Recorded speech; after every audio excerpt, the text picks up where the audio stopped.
Voilà, comme vous le savez, nous continuons notre étude de l'évangile de Marc et nous arrivons à Marc 14, au verset 66 à 72, le triple reniement de Pierre. Le triple reniement de Pierre. Et c'est vrai que ce qui est très intéressant avec ce texte ce matin, c'est que la Bible met clairement en lumière le péché de quelqu'un, le grave péché d'un apôtre, de l'apôtre Pierre. Et déjà ça montre la limpidité de la parole de Dieu, combien elle est honnête.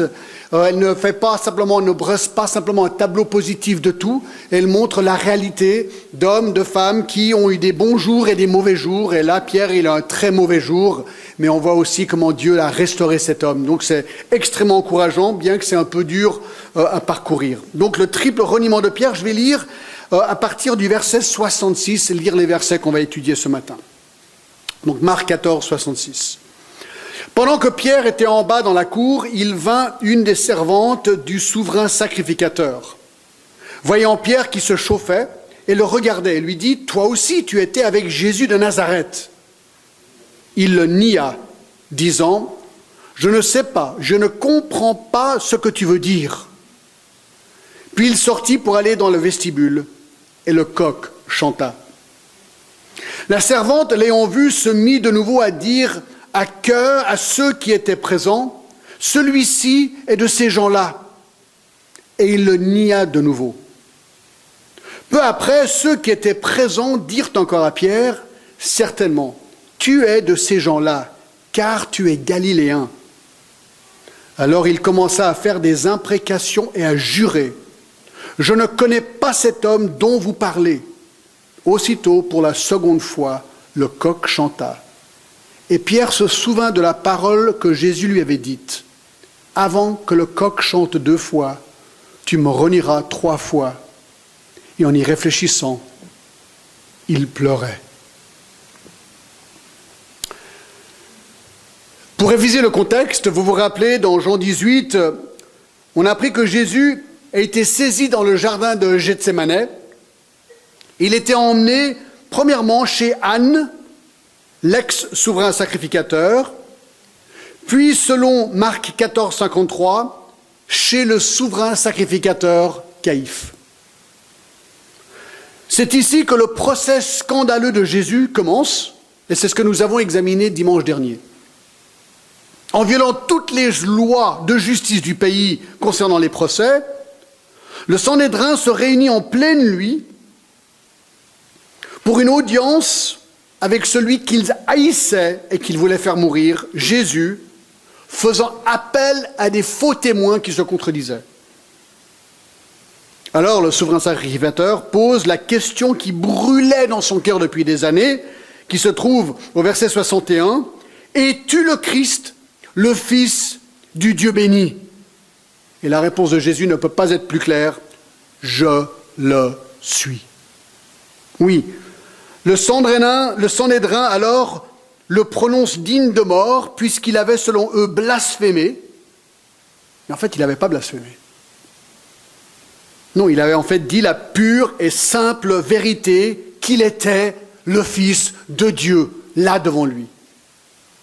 Quoi qu'il en soit, ils ne veulent pas entendre les faits, ils le condamnent à mort, et cela ne fait que de déclencher une cruauté ignoble à son égard, décrit au verset 65 qu'on a vu la dernière fois.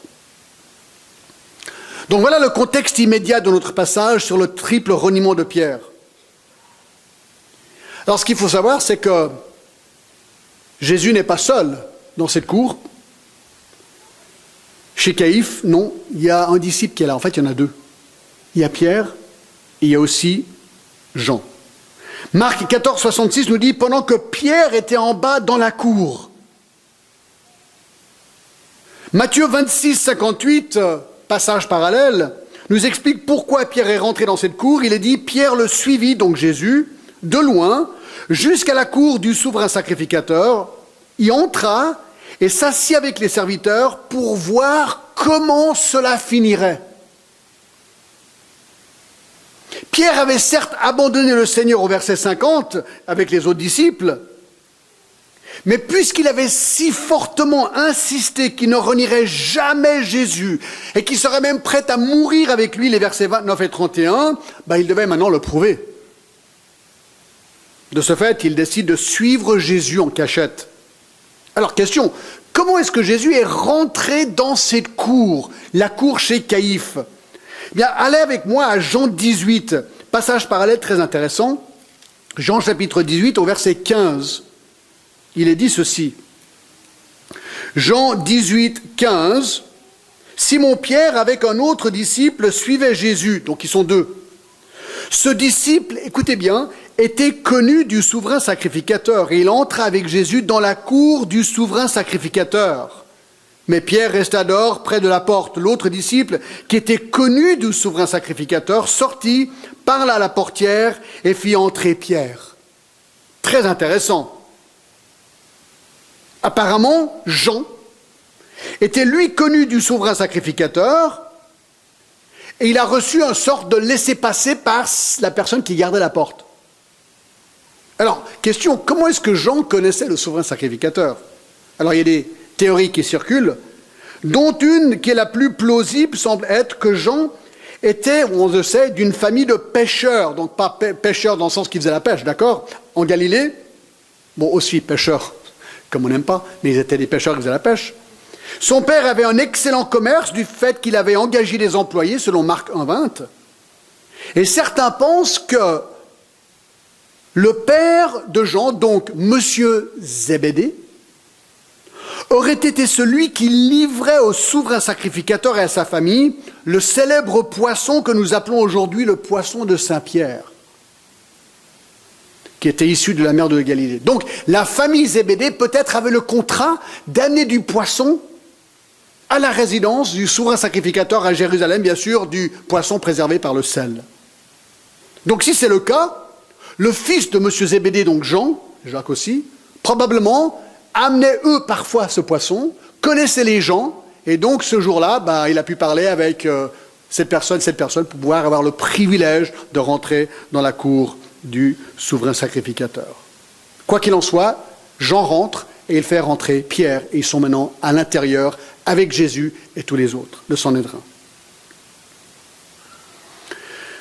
Marc 14, 66 nous dit que Pierre était en bas, dans la cour.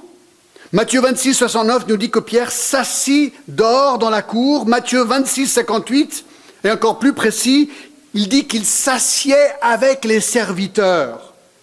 Probablement pour essayer de se confondre avec la foule pour pas qu'on le repère. Et alors, son mobile, c'était pour voir comment cela finirait. Et donc il est là, avec tous les autres, en train d'écouter le procès scandaleux de Jésus par le Sanhédrin et le souverain sacrificateur. Donc c'est maintenant, en fait, qu'on commence vraiment le récit de ce matin, ce triple reniement de Pierre. Alors, on ne peut pas être plus simple pour schématiser ce texte. 3 parties, 3 points. Numéro 1, le premier reniement de Pierre. Numéro 2, le deuxième reniement de Pierre. Et 3, le troisième reniement de Pierre. Donc ça ne peut pas être plus simple. Je ne sais même pas pourquoi je les ai listés, mais je les ai quand même listés, au cas où vous n'arrivez pas à vous souvenir, d'accord ? Donc, on reprend au verset 66. Pendant que Pierre était en bas dans la cour, il vint une des servantes du souverain sacrificateur. Voyant Pierre qui se chauffait, elle le regarda et lui dit « Toi aussi, tu étais avec Jésus de Nazareth. » Alors, plusieurs détails, il se réchauffait. Dans Luc 22, 55, on apprend qu'il y avait un feu. Je lis. Ils allumèrent du feu au milieu de la cour et ils s'assirent. Pierre s'assit parmi eux. Une servante qui le vit assis devant le feu fixa sur lui les regards et dit « Cet homme était aussi avec lui. » Donc, première chose qu'on voit, c'est que quelque part, Pierre a fait une erreur fatale. Il s'est mis proche du feu pour se réchauffer, mais ce feu a illuminé son visage et donc on voyait clairement qui il était. Peut-être était-il nerveux, ça on ne sait pas. Mais je pense qu'il aurait pu être un petit peu nerveux. Et ça se repère quand quelqu'un est très nerveux. Donc, tout ce qu'on sait, c'est que cette servante reconnaît Pierre. Verset 67, voyant Pierre qui se chauffait, elle le regarda et lui dit, toi aussi tu étais avec Jésus de Nazareth. L'accusation est simple, directe, intrépide. Elle est certaine par rapport à ses propos. Tu es cette personne. Tu étais avec Jésus de Nazareth.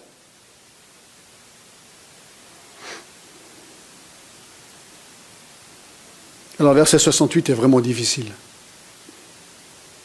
Il le nia en disant, je ne sais pas, je ne comprends pas ce que tu veux dire. Puis il sortit pour aller dans le vestibule et le coq chanta. Matthieu 26, 70 ajoute, mais il le nia devant tous. Je ne sais ce que tu veux dire. Le mot nier veut dire rejeter, abjurer, renoncer. C'est un rejet catégorique. Alors, il nie quoi, Pierre? Premièrement, il nie le fait qu'il était avec Jésus, un mensonge pur et simple, et devant tout le monde, public. Qui veut dire que l'accusation était audible à tout le monde, elle a haussé sa voix, elle a dit « mais toi, tu étais avec Jésus !» Et lui, il répond publiquement devant tout le monde « Non ! Faux !» Et il nie carrément même comprendre de quoi elle parle. C'est assez étonnant d'entendre cette réponse quand on considère le verset 31, où Pierre reprit plus fortement Jésus, « Quand il me faudrait mourir avec toi, je ne te renierai pas. » Et tous dire la même chose, juste un petit moment avant. Il a dit, « Moi, Jésus, je ne connais pas. » Non, vous vous trompez. Moi, jamais de la vie. Incroyable. Le contraste en quelques heures maximum.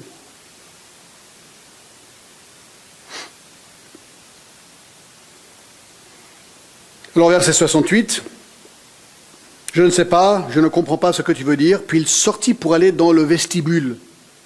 Alors, on n'y était pas, on ne comprend pas exactement tous les détails ici, mais apparemment, il a paniqué, voyant qu'il était maintenant repéré. Il décide de se déplacer pour dévier l'attention des gens sur lui. Donc, il se lève, il se déplace, il se rend dans le vestibule de la cour. Je ne sais pas exactement où c'est. Matthieu nous dit qu'il s'est dirigé vers la porte. Peut-être s'était-il dit, écoutez, là je me fais repérer, il faudrait que je sorte, mais peut-être que la porte était fermée, il y avait des gardes. Bref, il ne part pas. Et le verset 68 nous dit, « Puis il sortit pour aller dans le vestibule, et le coq chanta. »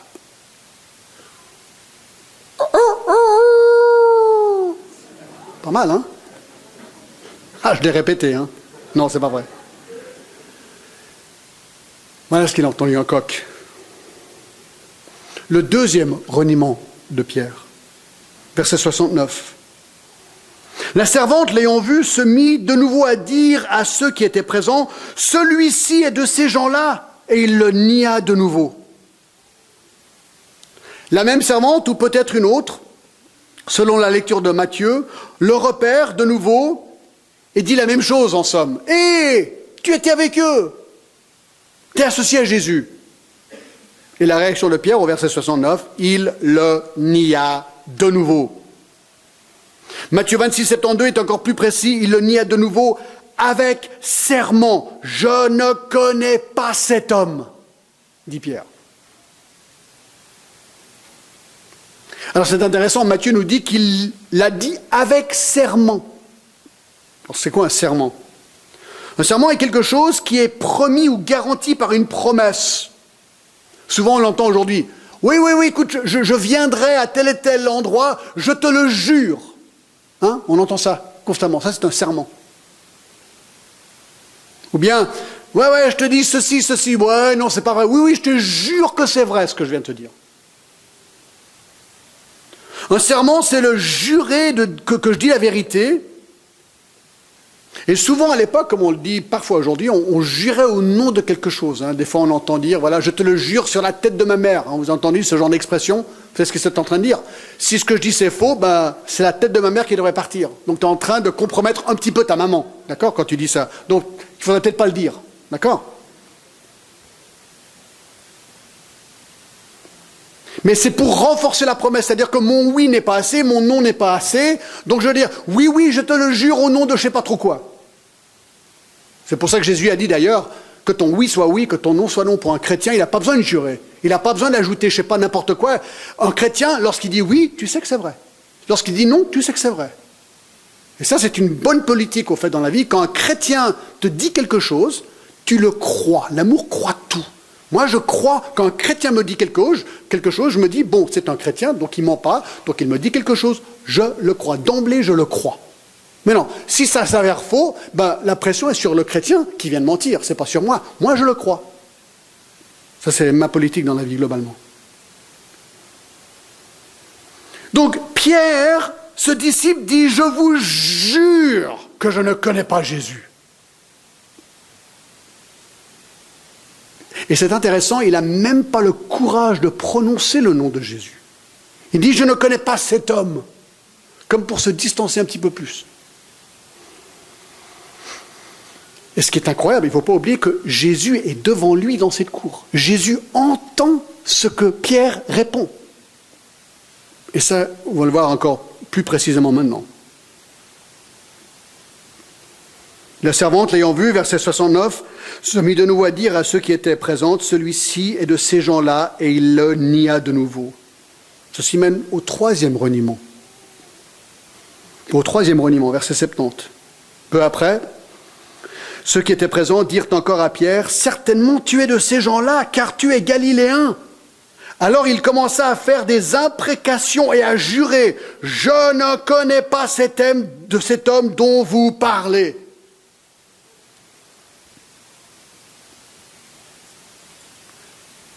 Alors après le deuxième repérage, apparemment il décide de rester, de ne pas essayer de quitter la cour. Peut-être il s'est dit, si j'essaie de partir de nouveau, là ils vont vraiment être suspicieux ces gens-là. Donc il reste tranquille, il ne veut plus faire de vagues quelque part. Luc 22, 59 nous dit qu'il y a 1 heure. Ça c'est intéressant, hein, je vais quand même le lire. Luc 22, 59 dit ceci. Environ, verset 58, peu après un autre l'ayant vu dit, tu es assis avec ces gens-là, tu es aussi avec ces gens-là. Pierre lui dit, homme, je ne sais pas.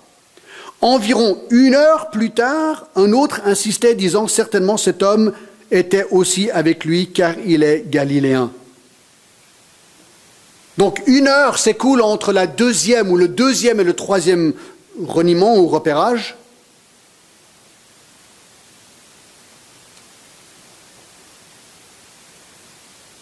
Il est dénoncé publiquement.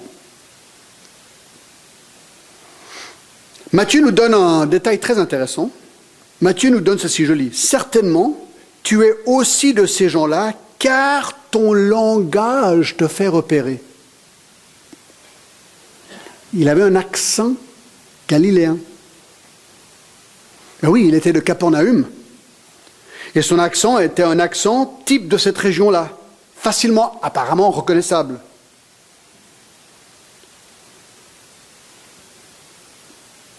Et on se référait souvent à Jésus comme Jésus le Galiléen ou de Nazareth. Alors c'est un peu comme ici, en français, on a plein d'accents qui sont tout de suite repérables. On a l'accent genevois, d'accord ? Quelqu'un m'a dit l'autre jour, « Ah, c'est Bonnard !» Alors ça, c'est totalement genevois, quoi, d'accord ? Ensuite, il y a l'accent vaudois, je ne vais pas le faire, d'accord ? Il y a l'accent belge, il y a l'accent français-canadien. Il y a des accents, on les entend, tout de suite on les repère. Ben, c'est exactement pareil à l'époque. Donc Pierre est repéré cette fois en partie par son accent et par un groupe de personnes. Mais il y a quelqu'un d'autre encore qui repère Pierre, et ça je trouve très très intéressant. Enfin, ça nous décrit qui l'a repéré. On est dans Jean 18, 26. Jean 18, 26, qui dit un truc vraiment intéressant. Non, oui, 26. Un des serviteurs du souverain sacrificateur, écoutez bien, parent de celui à qui Pierre avait coupé l'oreille, dit, « Ne t'ai-je pas vu avec lui dans le jardin ?» Pierre le nia de nouveau, et aussitôt le coq chanta. Alors c'est intéressant. La troisième personne qui repère Pierre, c'est qui ? Eh bien, le texte est clair. Une parenté de Malchus à qui Pierre avait coupé l'oreille dans le jardin. Vous vous rappelez, Judas est venu avec toute cette corde de personnes pour arrêter Jésus. Pierre, il n'est pas content, il sort son épée, donc il était armé, prend une épée ou un petit couteau comme ça, et il essaye de trancher la tête de ce serviteur qui est un des premiers pour essayer de prendre Jésus. Le serviteur, attention, hein, ce serviteur était aussi un serviteur lié à Caïphe. Alors Pierre essaie de lui trancher la tête, le gars il a un geste tout à fait honorable, et il y a l'oreille qui part. Donc, cette oreille est coupée de Malchus, et Jésus, sur le champ, guérit l'oreille. Il y avait un autre serviteur qui a vu ça, celui-ci qui repère Pierre. Alors imaginez que vous êtes dans le jardin, vous êtes tous des serviteurs de Caïphe, donc vous êtes ensemble, et tu vois ton ami se faire trancher l'oreille par Pierre. Donc, vous vous rappelez, il y avait plein de flambeaux et de lumière dans le jardin. Donc, vous voyez bien. Donc, tu vois ton ami devant toi se faire trancher l'oreille, et quelques instants plus tard, tu vois Jésus guérir ton ami. Alors, quand quelqu'un tranche l'oreille de ton ami, tu regardes très bien celui qui tranche l'oreille de ton ami.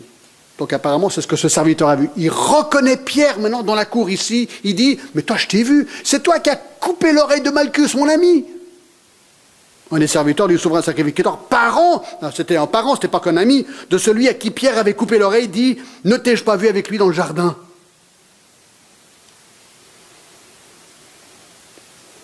Alors là, tout d'un coup, Pierre, il a vraiment peur, parce qu'il se dit, aïe, aïe, aïe, je suis vraiment repéré, là.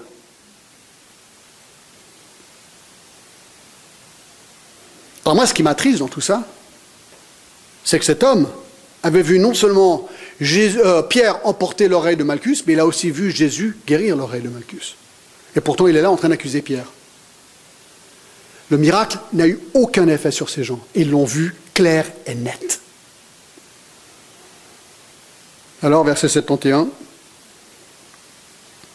Je relis le verset 70, peu après. Ceux qui étaient présents dirent encore à Pierre, « Certainement, tu es de ces gens-là, car tu es galiléen. » 71. Alors il commença à faire des imprécations et à jurer, « Je ne le connais pas, cet homme dont vous parlez. »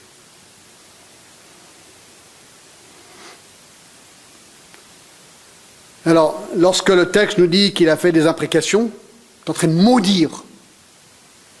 Et jurer, c'est d'appeler des témoins sous serment. Quand je jure, tu appelles des témoins qui vérifient ce que tu es en train de dire.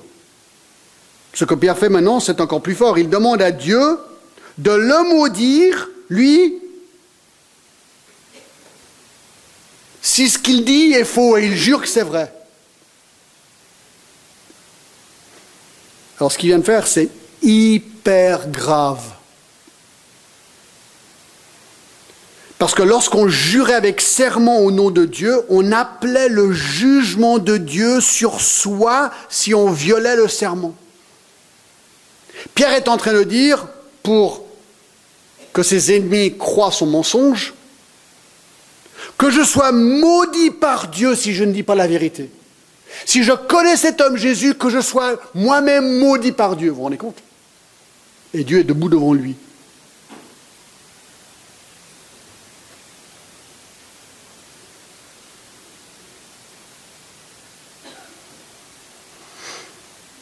Et il peut à peine terminer sa phrase.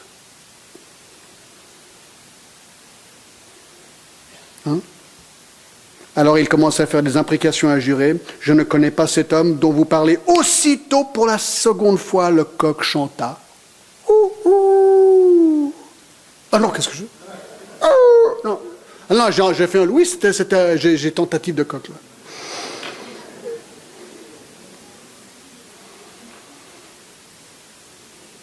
Aussitôt qu'il jure au nom de Dieu et qu'il implore la colère de Dieu sur lui, au cas où il ment, le coq chante. Et le verset 72. Aussitôt, pour la seconde fois, le coq chanta et Pierre se souvint de la parole que Jésus lui avait dite. Avant que le coq chante 2 fois, tu me renieras 3 fois. Et en y réfléchissant, il pleurait. Lorsque Pierre entend le coq chanter, tout d'un coup, il est saisi d'une grande frayeur. Il est secoué au plus profond de son âme, il réalise qu'il vient de faire une des pires gaffes de sa vie.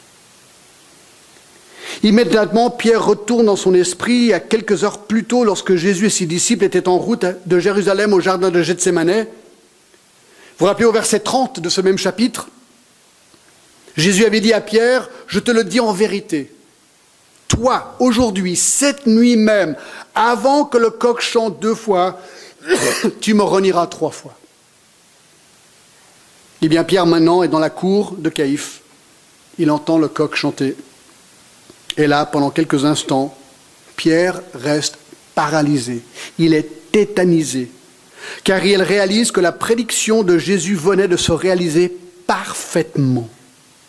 Le coq venait de chanter pendant même qu'il terminait son 3e reniement. Au même instant, comme il parlait encore, nous dit Luc 22, 60, le coq chanta. Il n'a pas le temps de terminer sa phrase de reniement, tac, le coq chante.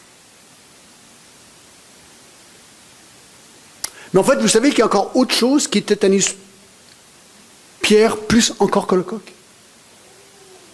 Allez avec moi, Luc 22, c'est étonnant. Luc 22, étonnant.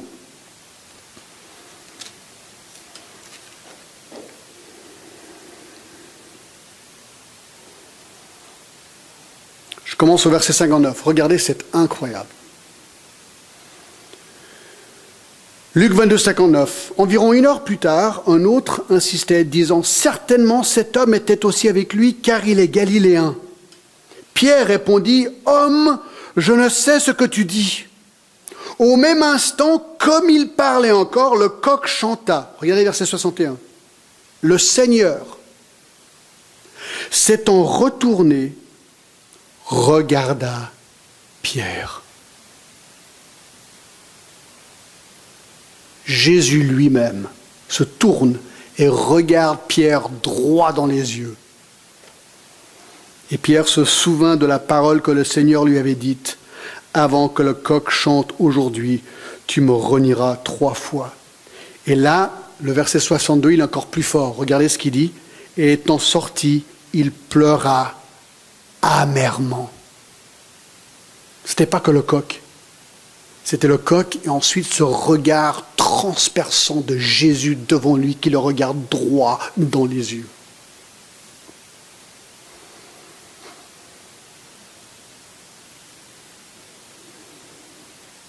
Alors je me suis posé la question, quel genre de regard c'était? Quel genre de regard? Un regard de colère? Un regard de douceur? Un regard d'amour? Un regard de chagrin? Un regard de pardon? Un regard avec des larmes aux yeux? Vous savez ce que je pense? Tous ces regards réunis en un. Tous ces regards réunis en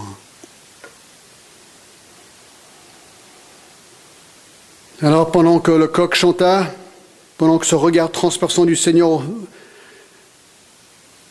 d'un visage plein de crachats, vous vous rappelez? Il avait même sué du sang dans le jardin, donc il y a du sang, il y a du crachat, on lui avait craché dessus.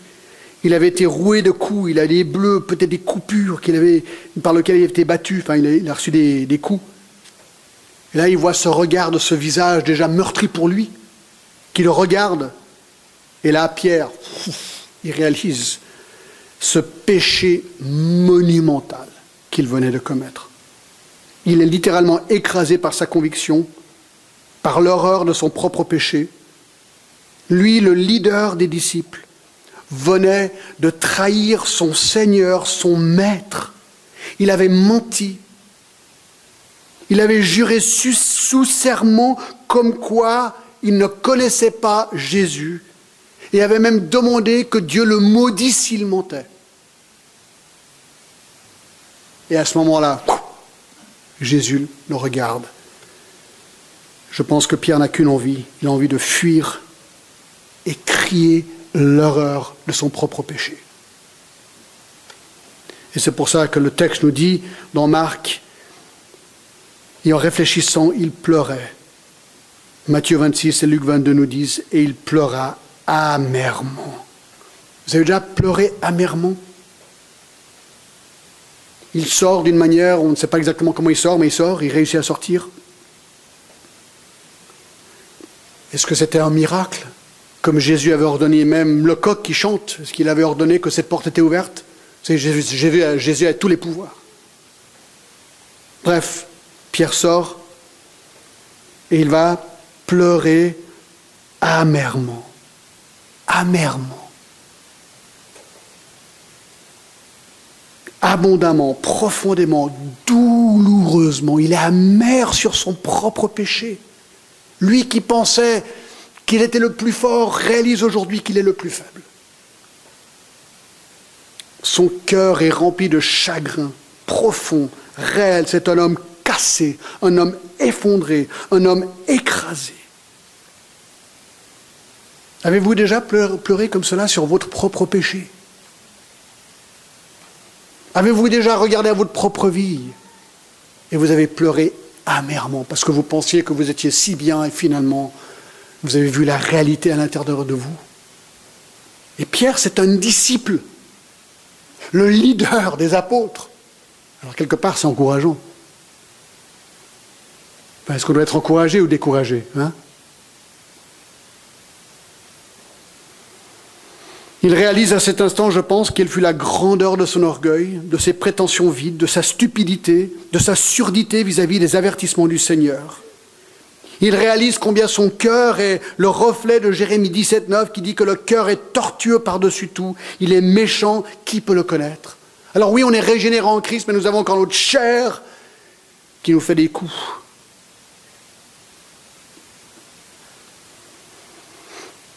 Jérémie 17,10 « Moi, l'Éternel, j'éprouve le cœur, je sonde les reins pour rendre à chacun selon ses voies, selon le fruit de ses œuvres. » Oui, Pierre a eu son cœur transpercé, éprouvé par Dieu lui-même. Et le constat de Dieu était sévère d'un côté tortueux. Oui, ton cœur est tortueux, mais enveloppé de la grâce de Dieu. Et il dit quelque part, Pierre, je te pardonne. Je te pardonne. Le lendemain, il allait être crucifié pour le pardon de Pierre. Je t'aime et je te pardonne. Je t'aime et je te pardonne.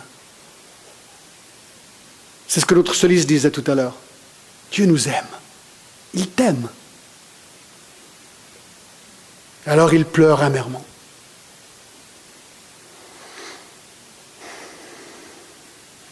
Il n'y avait pas encore le Nouveau Testament, mais il y avait l'Ancien Testament. Et peut-être que Pierre a pensé à des versets comme Ésaïe 1, 18. « Venez et plaidons, dit l'Éternel.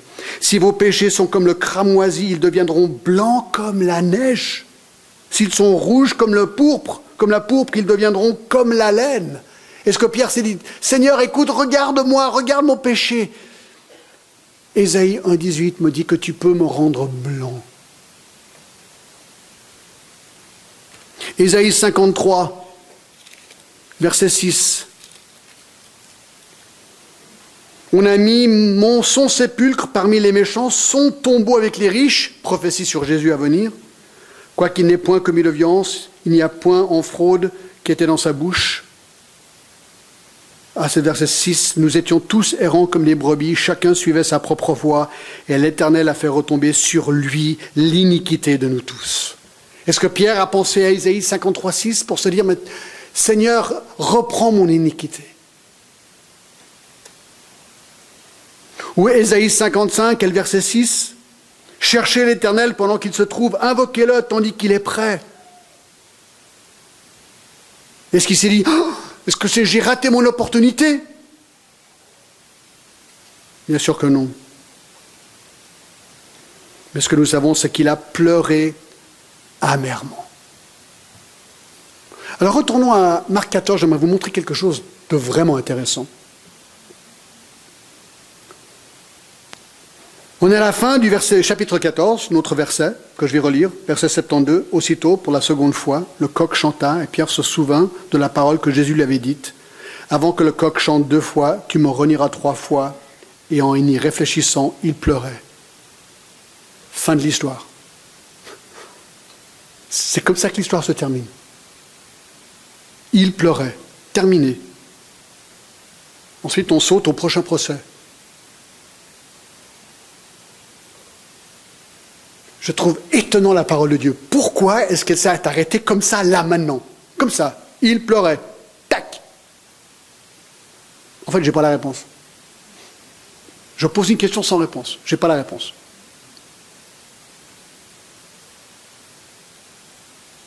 Alors, ça m'a fait penser à Judas, en fait.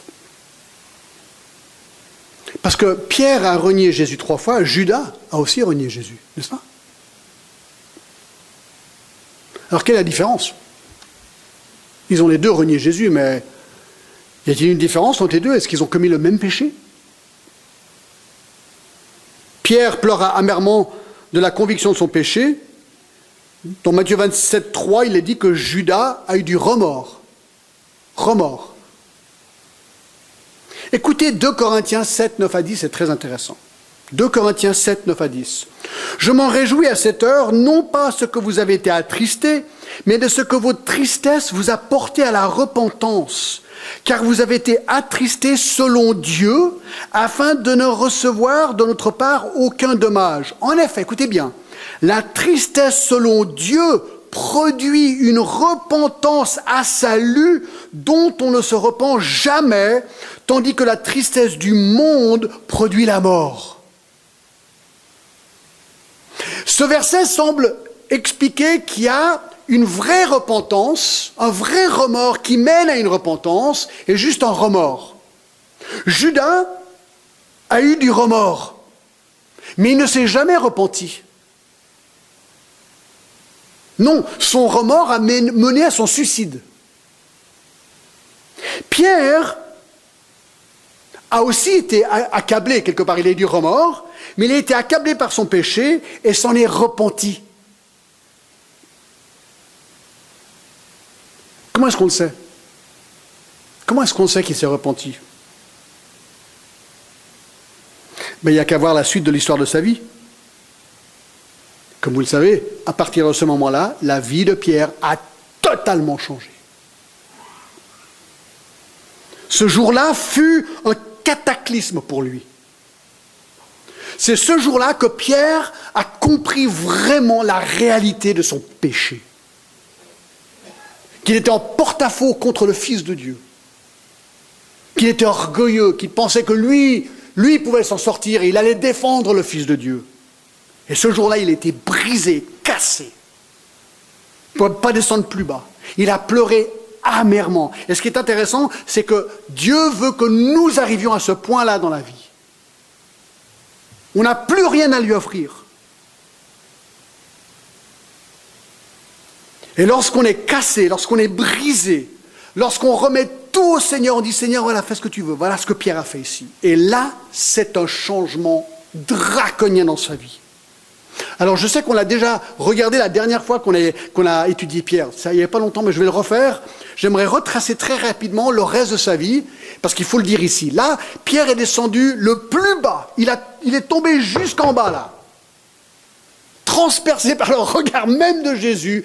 Il n'avait plus rien à offrir.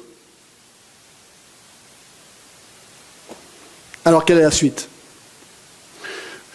Je vais écrire dans le blanc, là, entre la fin du chapitre 14 et le début du chapitre 15. Alors, ce n'est pas moi qui va l'écrire, c'est ce qu'on sait de la suite de la vie de Pierre. Jésus apparaît à Pierre en privé après sa résurrection. On n'entend plus parler de Pierre jusqu'après la résurrection de Jésus, 3 jours plus tard.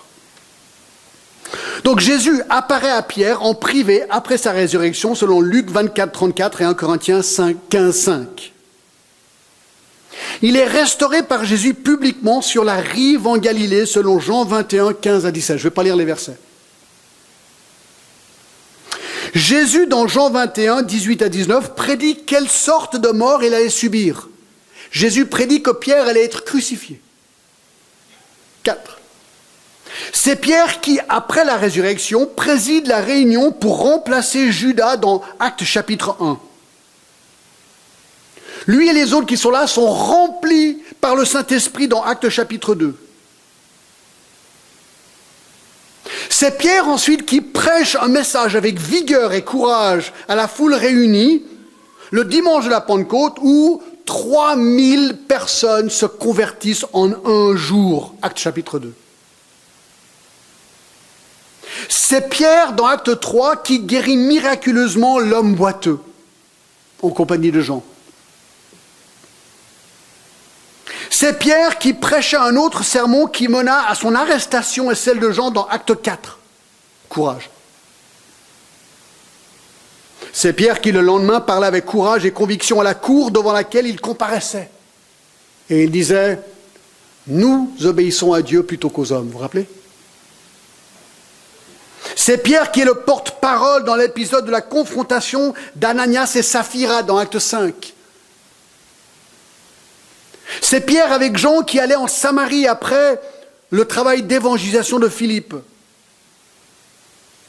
C'est Pierre qui reprend sévèrement Simon pour son hérésie. C'est Pierre, un peu plus tard, qui guérit miraculeusement Énée, paralysé depuis 8 ans, couché sur un lit dans Acte 9, 33. C'est Pierre, finalement, qui ressuscite Dorcas ou Tabitha, deuxième nom des morts, dans Acte 9, 36 à 43. C'est Pierre qui amène Corneille et sa maison au Seigneur à Césarée. C'est encore Pierre qui est miraculeusement délivré de prison dans Acte chapitre 12. Et c'est Pierre qui écrit ses mémoires. Écoutez, ça c'est un truc qui m'a toujours époustouflé. C'est Pierre qui écrit ses mémoires, et ces mémoires deviennent partie intégrante de la parole de Dieu. 1 et 2 Pierre. 1 et 2 Pierre ont été écrits par la main, avec l'aide de Jean-Marc, de celui qui a renié Jésus 3 fois. Ça, il faut vraiment qu'on s'en rappelle. Donc, il faut qu'on s'en rappelle de ça. Ça, c'est incroyable. Il devient ainsi un des auteurs du Nouveau Testament, qui est la parole inspirée de Dieu. Et finalement, il meurt, selon la tradition, crucifié à l'envers, se sentant indigne de mourir comme son sauveur. Il avait donc bien compris quoi ? L'humilité. Il avait bien compris l'humilité. C'est ce qui m'encourage ici. Quelle que soit la nature du péché commis, Dieu est vraiment prêt à pardonner et à restaurer celui qui reconnaît son péché, celui qui pleure amèrement son péché, qui se tourne vers Christ pour être pardonné et restauré. Alors, je conclue avec ceci. Je me suis quand même posé la question, et on l'avait déjà vu dans d'autres termes la dernière fois, mais je vais le redire. Pourquoi Pierre a-t-il renié Jésus ? Pourquoi est-ce qu'il l'a renié ?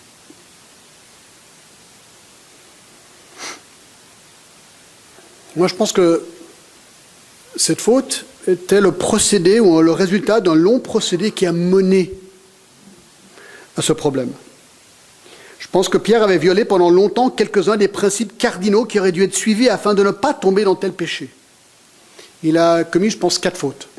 1, arrogance. Arrogance. On avait vu dans le verset 30, 31 et 29, Pierre, prenant la parole, lui dit « Même si tu étais pour tous une occasion de chute, tu ne le seras jamais pour moi. » C'est assez arrogant ça quand même. Jamais je tomberai. Moi, jamais de la vie. Il est presque insolent, audace excessive. Il se considérait incapable de déloyauté vis-à-vis de Jésus. Il est aveugle à ses propres faiblesses. Il se croyait fort, robuste, herculéen dans sa foi. Alors, comment est-ce qu'on reconnaît quelqu'un qui est arrogant ? Moi, je pense, c'est assez facile, c'est de voir si cette personne peut rapidement demander pardon pour sa faute. Si cette personne est incapable de demander pardon, là, il y a un problème d'orgueil et d'arrogance. Ouais. Et ça, c'était le problème de Pierre. 3 fois, il a dû renier. Tac, tac, tac. Et finalement, c'est ce regard perçant du Seigneur, qu'il a eu. Et le coq, bien sûr. Arrogance. Première raison, je pense qu'il a chuté. 2. Insubordination. Il était incorrigible. Jésus lui dit, je te le dis en vérité, cette nuit même, avant que le coq chante, tu me renieras 3 fois. Pierre lui répondit, même s'il me fallait mourir avec toi, je ne te renierai pas. Et tous les disciples dirent la même chose. Ensuite, il lui redit, Pierre, ce soir, tu me renieras 3 fois avant que le coq chante. Pierre dit, mais non, impossible. Tu te trompes, Seigneur. Non, lui savait tout. Jésus ne savait pas de quoi il parlait. Je suis même prêt à mourir avec toi. Il n'avait pas du tout compris la nature de Jésus à qui il parlait. Non, Pierre avait raison. Pierre avait raison. Et 3 fois, lorsqu'il est en train de renier le Seigneur, il défend sa position erronée avec jure et serment en plus. Il est vraiment convaincu qu'il a raison. Enfin, là, c'était dans un mensonge, quoi. Non, c'est un homme têtu. Insubordonné. En fait, il était au-dessus de la parole de Dieu.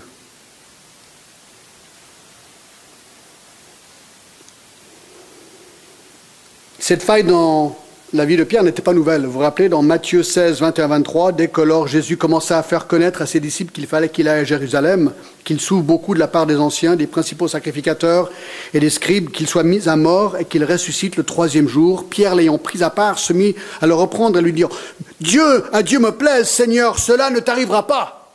Mais Jésus, se retournant, dit à Pierre « Arrière de moi, Satan, tu mets un scandale, car tes pensées ne sont pas les pensées de Dieu, mais celles des hommes. » Mais il ne voulait absolument pas écouter le Seigneur. Il avait tout compris. Donc il s'est accroché de manière aveugle à sa propre perception de la vérité, qui était issue de ses pensées, pas des pensées de Dieu. Et il allait à l'encontre de la parole de Dieu, constamment.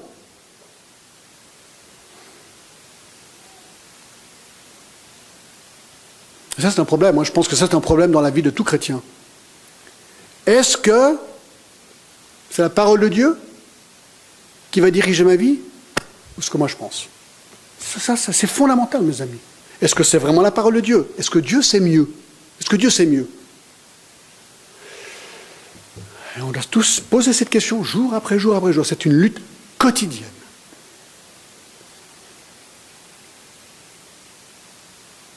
Il faut se poser la question, est-ce que mes opinions sont conformes à la parole de Dieu? Comment repérer une personne insubordonnée? Elle n'est pas enseignable, surtout devant la parole de Dieu. Ses idées préconçues sont la vérité, elle n'est pas prête à discuter vraiment de la parole de Dieu, à se soumettre à la parole de Dieu, surtout quand c'est difficile. 3. Troisième problème avec Pierre, manque de prière. Ah, ça, il fait mal aussi. Dans Matthieu 26, 40 et 41, dans le jardin de Gethsémane, 3 fois Jésus a demandé à ses disciples de prier avec lui. Pierre était en plus le leader des 11. Eh bien lui, comme les autres, se sont tous endormis 3 fois de suite. Et au verset 41, Jésus leur dit, veillez et priez afin que vous ne tombiez pas en tentation. L'esprit est bien disposé, mais la chair est faible. Manque de prière. Et je sais, moi je pense, on peut demander, ils disent toujours, tu veux vraiment humilier quelqu'un, demande-lui comment va sa vie de prière. Écoute, d'accord, c'est un peu compliqué cette question. Parce qu'on est tous tellement occupés. Et le pasteur aussi, tellement occupé. Qu'est-ce qu'il dit ici? Veillez et priez afin que vous ne tombiez pas en tentation. La meilleure manière de ne pas tomber en tentation, c'est de prier et veiller. Et 4. Impulsivité. Ça se dit? Oui, d'accord. Pierre était un homme impulsif. La manière qu'il a essayé de défendre le Seigneur avec sa petite épée dans le jardin est un exemple frappant. Jésus aurait pu faire appel à 12 légions d'anges. Pierre, il sort son petit couteau et dit, je vais te défendre.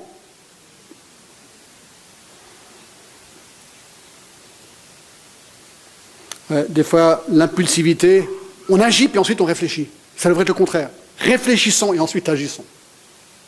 Lui, il agit puis ensuite il se dit, pourquoi ça a mal tourné? Impulsif.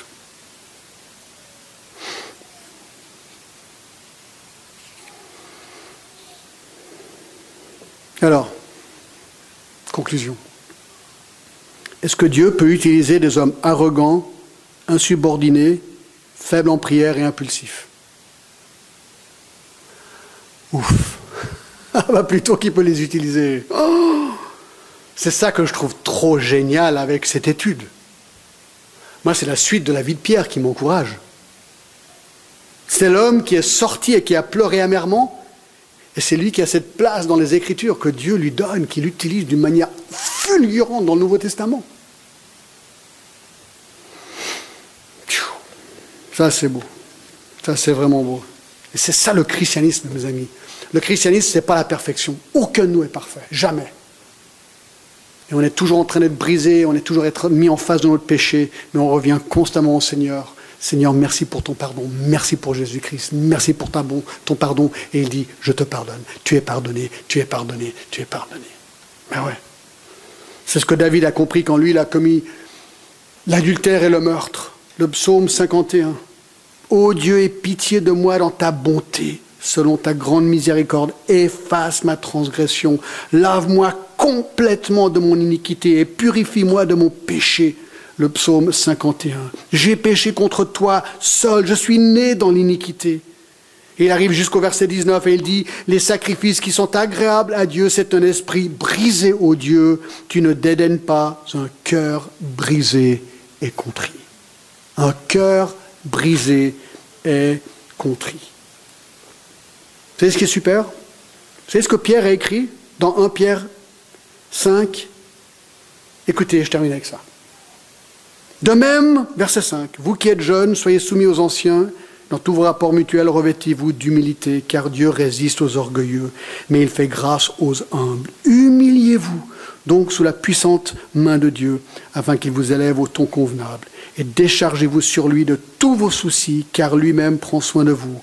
Soyez sobres, veillez, votre adversaire le diable rôde comme un lion rugissant, cherchant qu'il dévorera. Résistez-lui avec une foi ferme, sachant que les mêmes souffrances sont imposées à vos frères dans le monde. Celui qui était orgueilleux nous dit de nous humilier. Amen. Il l'a dit parce que lui a compris l'humilité. Seigneur, merci et merci encore. Quelle incroyable histoire de ça. Merci pour l'encouragement pour chacun et chacune de nous, Seigneur. Nous te demandons pardon pour nos nombreux péchés, Seigneur. Merci pour le sang de Jésus qui a coulé pour nous. À toi la gloire. Amen.